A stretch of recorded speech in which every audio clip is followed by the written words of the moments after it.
Just a reminder that these are not intended to be value judgments on the episodes themselves. This is not a review show. Thanks. Oh, and this one is pretty much a one-take, one-draft wonder, written and recorded on the fly as I travel about making Doctor Who Blu-ray extras and doing a bit of real life as well.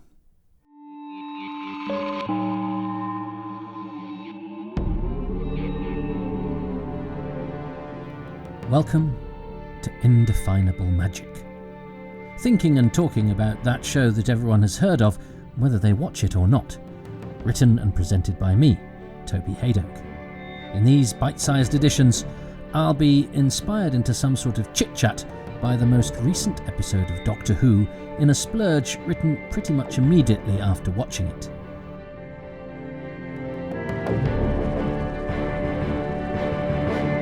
Tonight's instalment of Indefinable Magic Bite Size, after The Legend of Ruby Sunday by Russell T Davies, is called Who's Afraid of the Big Bad?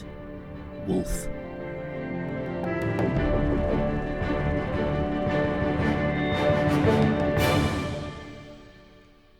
Time is memory, and memory is time.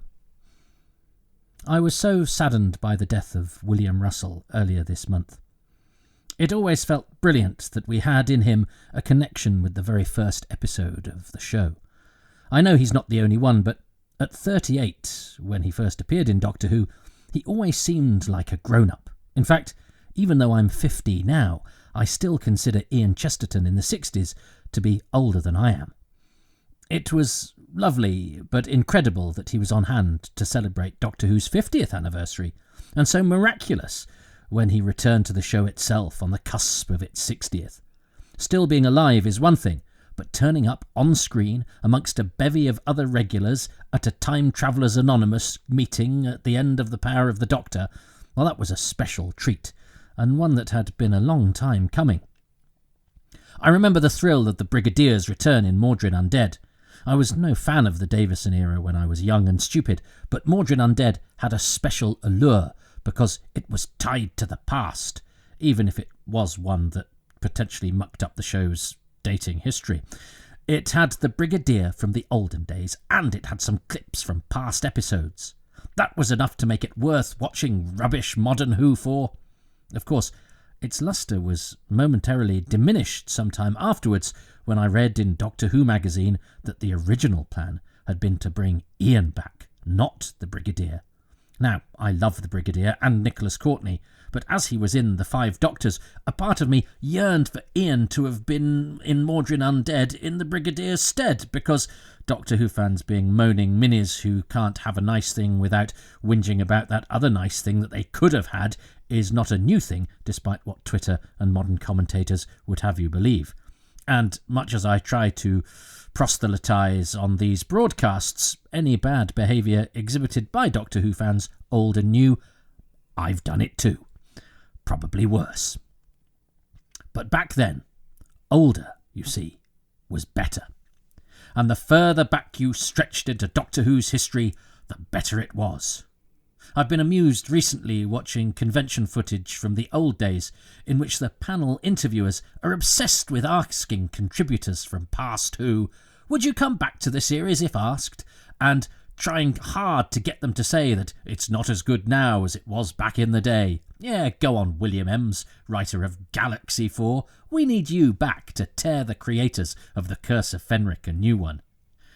You didn't get much further back than the first episode. Well, the pilot maybe, but William Russell was in that too. William Russell always, though, seemed a bit too busy to be doing too many conventions and things when I was a young fan. He was out and about doing Shakespeare on stage and even changing his name back to Russell Enoch, and we knew the answer to the question, would you come back, because when he was asked, he couldn't and didn't. So he always seemed a bit special. And the fact that Ian is marvellous and sparkly and brave and just as important a part of the show's initial magical chemistry as the Doctor himself, it always seemed quite right that Russell seemed unimpeded by the ravages of time. That other Russell, T. Davies, seemed to sum up Ian and Barbara when describing in the Sarah Jane Adventures how they had never aged. And that's how I see them, never aged and definitely married Ian and Barbara. And so, of course, Ian turning up in The Power of the Doctor kind of ruined that. But I took it just to see him again, 5 decades after he ran off with a "Bye, Doctor, it's been fun," into the monochrome smog of London, 1965. Silly old fusspot. Why am I talking about William Russell? Rogue was dedicated, lovingly, thank you, to him, not The Legend of Ruby Sunday, the episode that this podcast is supposed to be about. Well, because one of the things I love about Doctor Who is that characters, and the actors who played them, can return to our show, and there's no time limit, nor, actually, is there any demarcation about the kind of role they might have played. And so yes, former series regular William Russell got into the Guinness Book of Records for the longest gap between TV appearances as the same character, something which, ironically, would have been scuppered had Ian ended up teaching at Brendan School in Mordred Undead. Good things come to those who are unavailable because they're touring with the RSC. But another actor returned to Doctor Who this week, 49 years after he first purred his threats on the show, so not quite the 57 that William Russell managed, but still pretty impressive. And he wasn't a regular, a much-loved companion and ally of the Doctor who, history tells us, are the kinds of characters who generally can return. We've had various reunions, like in The 5 Doctors and The 2 Doctors, the Brig coming back again in Battlefield, Elizabeth Sladen and John Leeson returning in School Reunion, Katie Manning in Sladen's own spin-off The Sarah Jane Adventures, and a whole bevy of much-loved faces, some doing more than others, in The Power of the Doctor. But a villain? Well, that's a different prospect. And Gabriel Woolf, 91 years old, married to a dame. Oh yes, his wife is the opera singer Dame Felicity Lott. Elected president of the Arthur Ransom Society, audiobook reader extraordinaire, broadcaster and screen actor whose first credit came in 1951, returned to terrify us in The Legend of Ruby Sunday.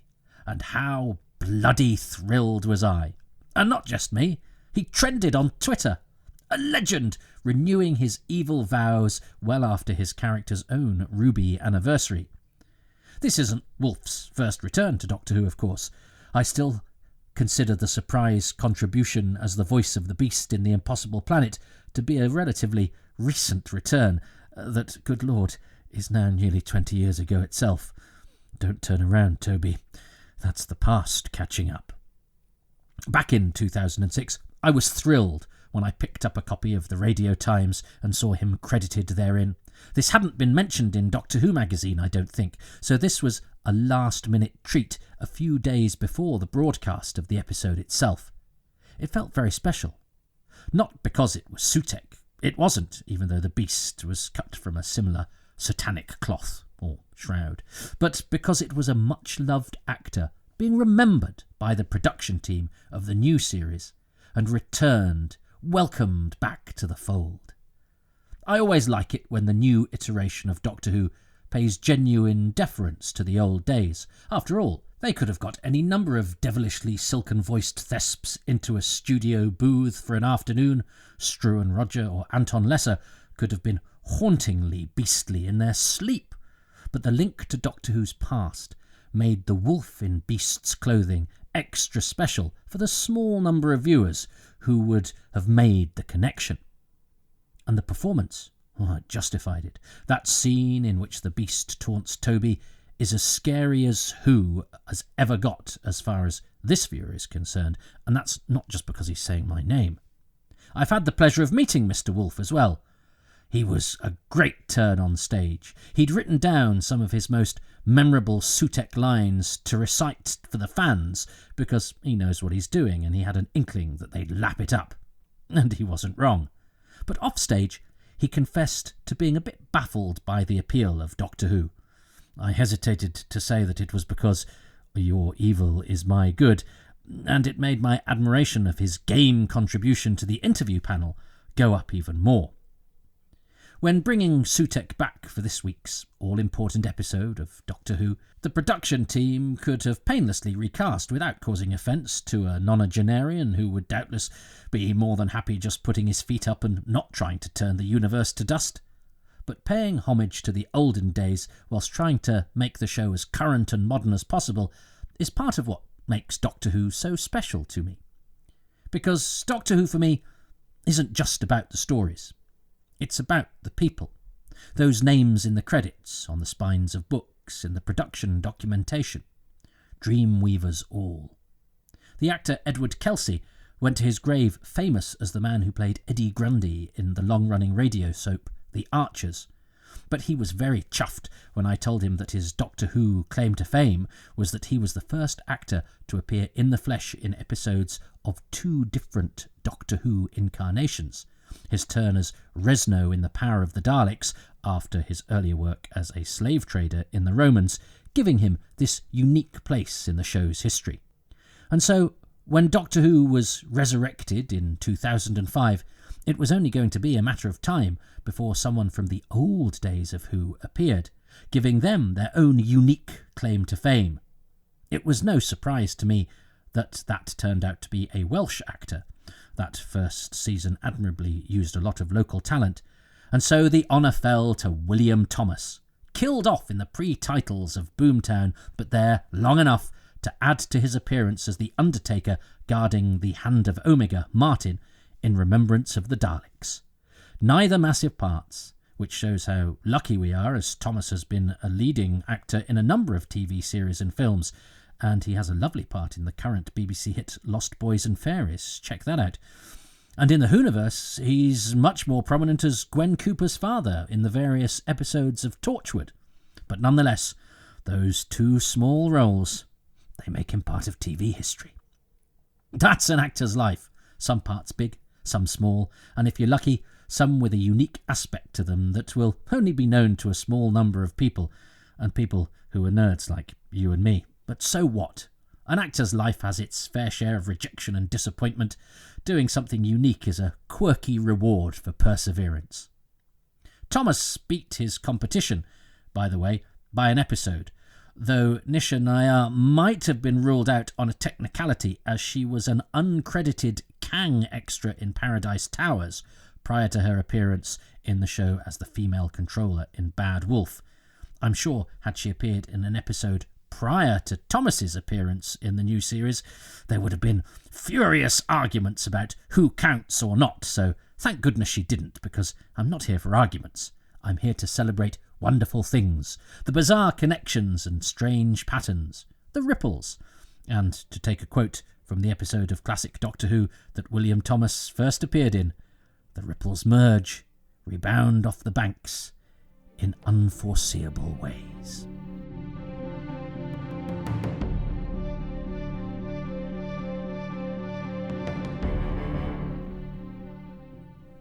Of course, too many nods to the past can alienate the very people you're trying to please, so be careful. Timelash wasn't made any better because they threw in a random BBC still of Katie Manning into a pendant and had a painting of John Pertwee taken from a publicity picture of Invasion of the Dinosaurs. Not a Joe Grant story, but hey, even I will forgive them for that, even though you'll note I still had to mention it because I'm an arsehole. That picture of Pertwee was hidden behind a wall, but we saw it, and young me was quite excited, but I knew that the Doctor hadn't really been to Carfell before, these were all new characters, and so it didn't really count. And the Legend of Ruby Sunday, to be fair, did spend an awful lot of time hugging people that the casual audience might not remember or care about. Not to mention that everyone who works for UNIT these days seems to be related to someone else who either worked for UNIT once and or knows the Doctor. The internet is currently going wild because the soldier accompanying Ruby at the end of the episode is called Sullivan. Oh, well, clearly that's a relative of Harry. Now, at the time of recording, this isn't confirmed, but I'd be surprised if she weren't. UNIT seems to be a family business these days, a highly skilled scientific and military operation which presumably has a dinner lady called Mrs. Munro, a janitor Hawkins, and any number of other employees whose names might ring a corporal bell. Never mind space babies, Earth is defended by Nepo babies.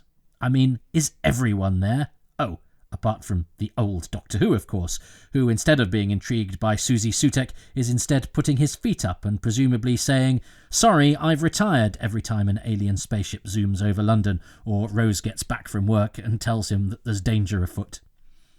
Of course, with Sullivan, we could be getting ahead of ourselves. I remember back in the day chortling with lofty disdain when DWM announced that someone called Rani would be in the Sarah Jane adventures, and a certain section of fans, who clearly only know the names of things from Doctor Who and nowhere else, thought this could only mean the Rani.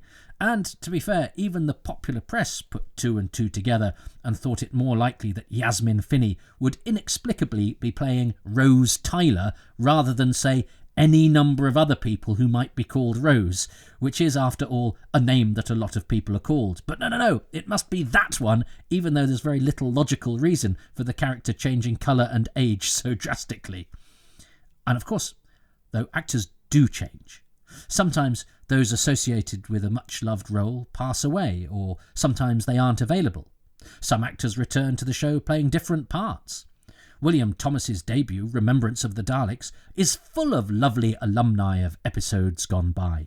Pilot Toos from the Robots of Death, Packer, and the voice of the Cybermen, and the Silurians, and the Ambassadors of Death, and Pletrak, and the Soldier from City of Death, not to mention the star of A for Andromeda. That's Peter Halliday, by the way, all of them. And Michael Sheard, veteran of 5 previous Doctor Whos. In fact, Michael Sheard was a 20th century Susan Twist. Perhaps his ubiquity was a clue too. He was, after all, in Pyramids of Mars. It's all starting to make a weird sort of sense. Perhaps his role as the headmaster of Coal Hill School is a clue that leads us back to Susan Foreman. I mean, I'll take my hat off to them if they have managed to fold all that into this gloriously batty contrivance, but I don't think they have. Sadly, roll on 2024, and Michael Sheard is gone. And so is Bernard Archard, who played the main villain, let's be honest, of Pyramids of Mars, Marcus Scarman, and indeed the majority of the guest cast of that show. But Gabriel Woolf as Sutek, who we don't even really see, who's just a voice, who needs a hand just to stand up out of his chair, and who only did a couple of weeks' work on Doctor Who back in 1965, lives. And he lives to tell us to abase ourselves, grovelling insects that we are, in his presence once again. To some people, of course, The Legend of Ruby Sunday was a super episode without them noticing or even knowing that the big bad was one from a story first aired 49 years ago. And if they did, they might not have known that the voice was coming from the same actor. I mean, why bother? Well, because linking it to the past feels special. Indeed, I come from a time when the recasting of returning Who villains was actually quite annoying. Michael Wisher's unavailability meant he never again played Davros, a part he'd made such a mark with. And what was the point of bringing Omega back in Arc of Infinity if the still working Stephen Thorne wasn't given the gig? At least the Black and White Guardians were played by the same actors, earning them a special feather in their caps and a whole bunch of them on their heads. When it came to actors returning to iconic villain roles, although as a youngster I wasn't aware at that time that the roles they were recreating were actually really only one-scene cameos bookending the whole Key to Time season. The most exciting comeback for me as a kid, a cliffhanger that impacted me in the same manner as The Legend of Ruby Sunday seems to have hit people this week, was the return of the Cybermen in Earthshock. I'd seen a picture of the Cybermen, well, loads of pictures actually, photos in magazines, illustrations in Target books, but I'd never seen them move, well, apart from a brief cameo in the repeat of Carnival of Monsters and an all-too-quick clip at the end of Legopolis Part 4. So I was fit to burst when the android's POV at the end of Part 1 of Earthshock cut to their control room and promised me more excitement than I could ever have hoped for. This was what was so exciting about being a Doctor Who fan. I realised in that moment that I had no idea even how they sounded. Turns out they sounded unlike they'd ever sounded before, but I didn't know that as I hadn't seen those stories yet. This is the problem with time travel. So I knew they looked different, but there was still enough of the Cybermen about them, and they looked sleek and modern, and so I was cool with all of that. And they could have sounded like anything, and I wouldn't have known the difference. But the actors? Well, I was too young to know if the Cybermen actors were the same as those who'd played them before. I was chuffed, however, when I noticed that David Banks and Mark Hardy reprised their roles as the Cyber Leader and Lieutenant in The Five Doctors. I was avidly reading and memorising the credits by now, and then rather upset when rasping Hardy was not on hand to deputise in Attack of the Cybermen, replaced as he was by the more John Major-esque tones of Brian Orrell. By the time Attack of the Cybermen came along, you see, I'd got to the point where I knew the names of the actors who'd appeared in the show over the years, and so, of course, I was delighted to see that the Cyber Controller was played by Michael Kilgarriff, the same guy who'd essayed the role in The Tomb of the Cybermen. Not only old, but lost, a double whammy of illustriousness. Quite right. Oh yes, it was so important to get the same person who played the part 20 years before, when the face wasn't seen, and who, during his first appearance, had not provided the voice. But never mind. This time he did provide the voice, so we heard more of Kilgarriff than we did the first time around. We also actually saw more of him because, well, there was more of him. The Cyberman controller clearly hadn't been controlling his calories. But still, I loved the fact that the show had had the respect to link to the past. This isn't unique to Doctor Who, by the way. Philip Lowry returned to Coronation Street in 2011, having last appeared as Dennis Tanner in 1968, and indeed he held the Guinness World Record that was later snatched from his grasp by William Russell. Warriors Gate's Kenneth Cope, whose daughter Martha appeared with Nisha Nayar in Bad Wolf, it all links, was the street's big bad Jed Stone, who didn't huff or puff on the show once he'd left in 1966, until returning to Weatherfield 42 years later for a brief stint.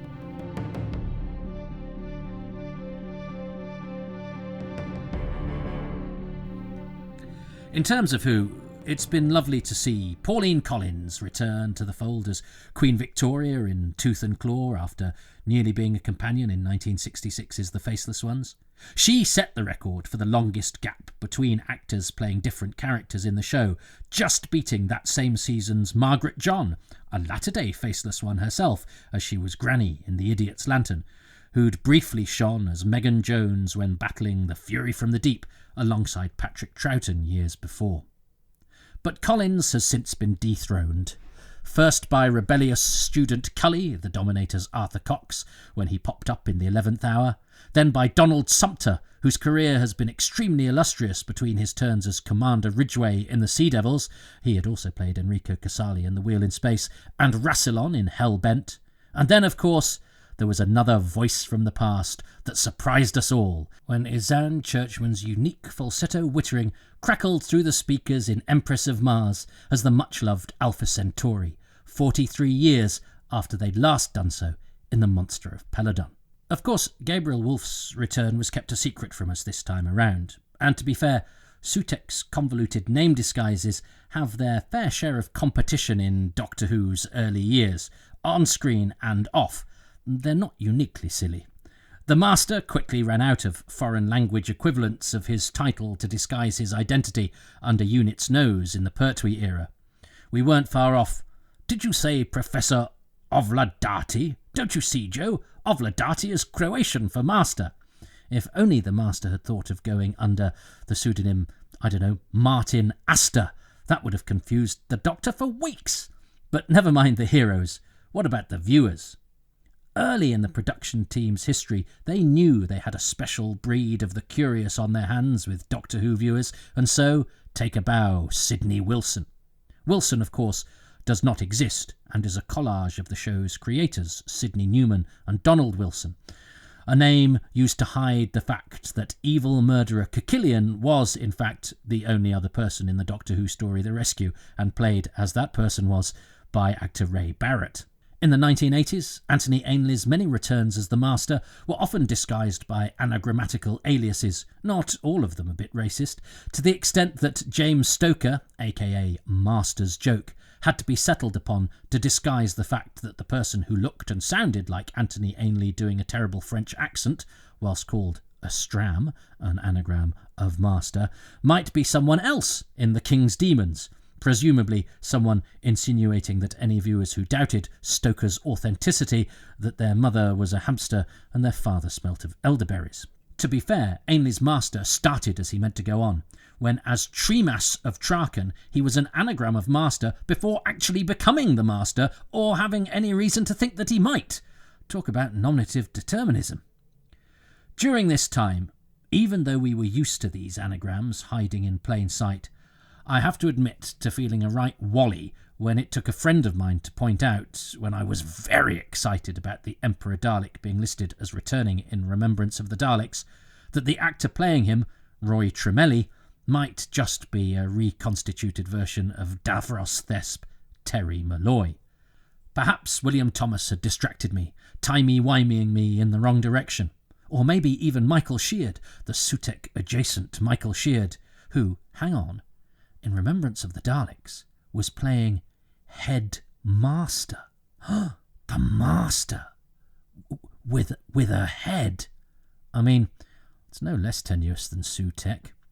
Still, it meant that I was alert. 2 stories later come Silver Nemesis, which had an advanced cast list promising the appearance of an actor I'd never heard of with a clearly made-up name. Metin Yenal. Oh, now, then, this was a brain teaser. It was nearly rearrangeable. Was it, me, Ant Ainley? Oh, no, it's an A short. Name, T Ainley? Nope, still an A short. And anyway, that's a Snathy Pramagret. That's a pretty shit anagram. Nope, it turns out that Metin Yenal was actually a rangy German actor with a name that wasn't made up, but, well, just German. And not German for Master Joe. Still, I was grasping at straws, but even Metin Yenal is probably a more sensible disguise, even though it wasn't one, than Harriet Arbinger. I have to credit my learned colleague Paul Kirkley for coming up with the alternative that made me laugh the most, Elizabeth Vilvillen, but there are plenty of other potentials for lurking hidden in the ranks of the highly skilled top-secret organisation of geniuses along similar lines. Brian Adguy, Michelle Erderer, and Keith All the Humans are just the tip of a fairly ridiculous Ian Seberg. I wonder if help will come in the season conclusion with the Doctor taking Ruby to a big warehouse of sex workers. Don't you see, Ruby? Whores are us. Horus, Sutek's brother and arch-enemy. He'll help us. But for all my good-natured mockery, I didn't care. I loved every minute of The Legend of Ruby Sunday. The build-up to the episode finale of the episode totally got me. I mean, I'd had my heart in my mouth during the whole of the VHS time window sequence anyway. This felt like the Doctor Who season conclusions of this kind when they first got their icy fingers around us a couple of decades ago. Something was coming, and the name Sutek, to be fair, had been dropped on social media, sometimes by people who didn't know who were guessing, and sometimes by people who did know who were showing off. You can tell my opinion of both of those sets of people by the tone of voice I just used to enunciate them. But, like the Master in Utopia, the Daleks at the end of Army of Ghosts, who I kind of knew were coming but had chosen to convince myself weren't, the ending still managed to give me a leap of joy that it wouldn't have done had it been a villain returning from, say, the new series, or just a brand new made-up villain. Somehow, connecting it with the classic series makes it more special to me. Respect being deferred on the old show and therefore bringing kudos to the new. And the new show has never really needed to do that. In the eyes of the general public and the media, the narrative has largely been new Who, shiny and wonderful, old Who, tatty and a bit embarrassing. But for fans like me, well, put it like this, I loved having Derek Jacobi, Sir Derek Jacobi, acclaimed theatrical knight, playing the Master. But the bit that really got me in Utopia was the sound of Roger Delgado's voice echoing from an audio-only clip of the Demons. I remember a friend visiting our house looking at me baffled when I punched the air when the threat lurking in the depths of gridlock was revealed to be the Macra, even though they bore no resemblance bar the physical to the creatures they'd been in 1967. It was just that some scary beasts from 4 episodes of Doctor Who, never repeated here since their one UK broadcast, and now lost, seemingly forever, were invoked, brought back to life, not quite totally lost, in an iteration of brand spanking new Doctor Who, watched by me and this person who didn't give a fig about the show's history at exactly the same time. And I loved that moment just for existing.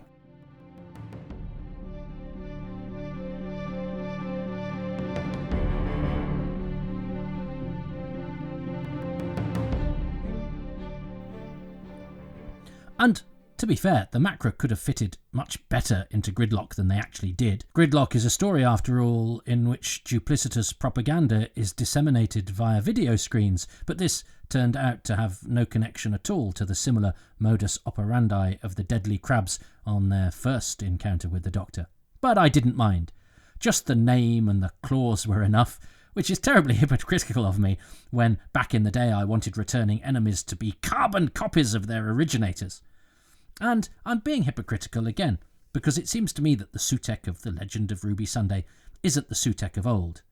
Will there be an explanation from his change from alien who inspired Egyptology to evil bad god of all gods? But to be honest, I don't really care. I'm from an age of so you did escape from Traken, and so you did escape from Castrovalva, and so you did escape from being burned into nothing while standing in a box before my very eyes. So I don't really need to hear the words next week. Oh, so you did escape from being aged to death because of that 2-minute delay of the signal between the Earth and Mars, or something like that anyway. Because although it's a series all about the vast people and places and things out there in the universe, it does reward us, Doctor Who as fans, by returning to the people and places and things that we know and love from the past. And if we think Sutekh is different from the alien beast who disguised himself as an Egyptian god to fool credulous acolytes and is now a big bad dog god of all gods, well then what about the metamorphosis of Mel Bush and indeed Bonnie Langford? Back in the day, Bonnie Langford was someone the media had licence to be mean about. Oh, hard-working, talented, enthusiastic. Oh, we hate people like her. Her casting in Doctor Who was seen by many, myself included, as one final peal of the show's death knell. Fast forward to last year, and Mel Bush is played by Bonnie Langford, national treasure, hugely popular from her turn in EastEnders, which proved what a magnificent actress she is. She's also someone who has stuck around, who has stayed herself, and who has grafted her way through a tricky profession and managed to change an entire country's perception of her. She's also a lesson to us in not judging people too harshly, and in the importance of reassessment. Bonnie, of course, is well known to the country at large, not just Doctor Who fans. And it's fair to say Gabriel Woolf, despite his extraordinary achievements over the years, is probably now most famous for Doctor Who. But he's not so famous that none but the most ardent Who fans will have clocked his presence in this week's instalment of the show. But that's okay. As the great Terence Dick said when his son asked him if he was famous, yes, but to a very small number of people.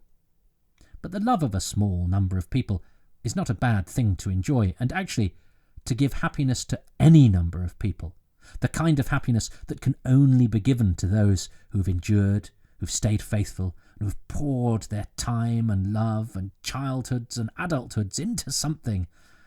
Well, that's not bad.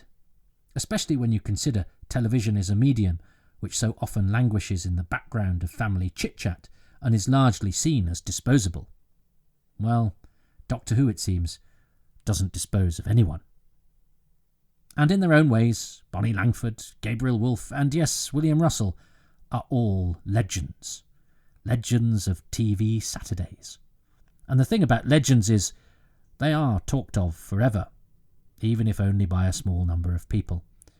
And I wonder if fans in 30 years' time will be punching the air at the return of, I don't know, UN Secretary-General Maurice Gibbons, or Nicholas Briggs once more giving voice to the Vlinks, or, and I hope this one happens because I love him, retired Unit Colonel Ibrahim, or at least his daughter.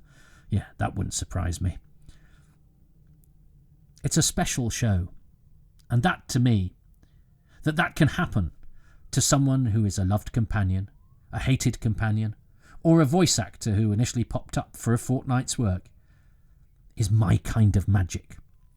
And noticing these people and celebrating these people and loving having them back in my house is part of the show's appeal to me. And that is why, alone in my house at midnight, after a long week as a jaded and increasingly tired 50-year-old cynic, my heart skipped a beat for the very simple reason that on Saturday night I recognised the voice of an old man who was heard in my favourite show long ago. And suddenly 50-year-old Toby was 15-year-old Toby once again. Oh, your evildoer, Mr. Woolf, is my good.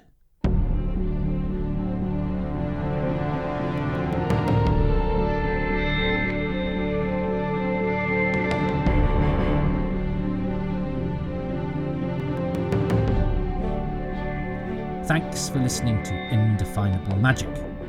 This week's episode, Who's Afraid of the Big Bad? Woolf, after The Legend of Ruby Sunday, was written and presented by me, Toby Haydock. The podcast artwork is by Dylan Patterson, and the music was specially composed by Dominic Glynn.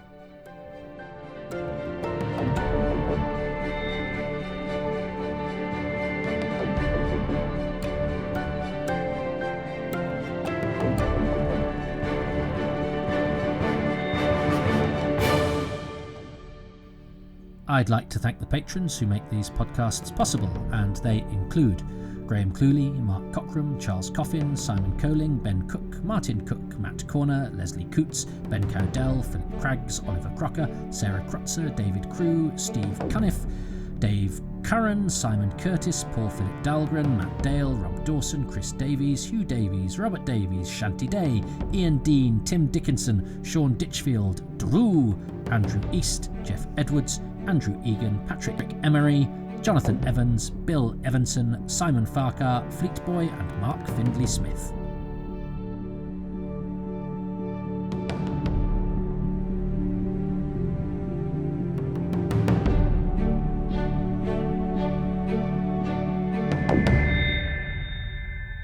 If you would like your name read out on the credits, that's one of the bonuses of being a patron.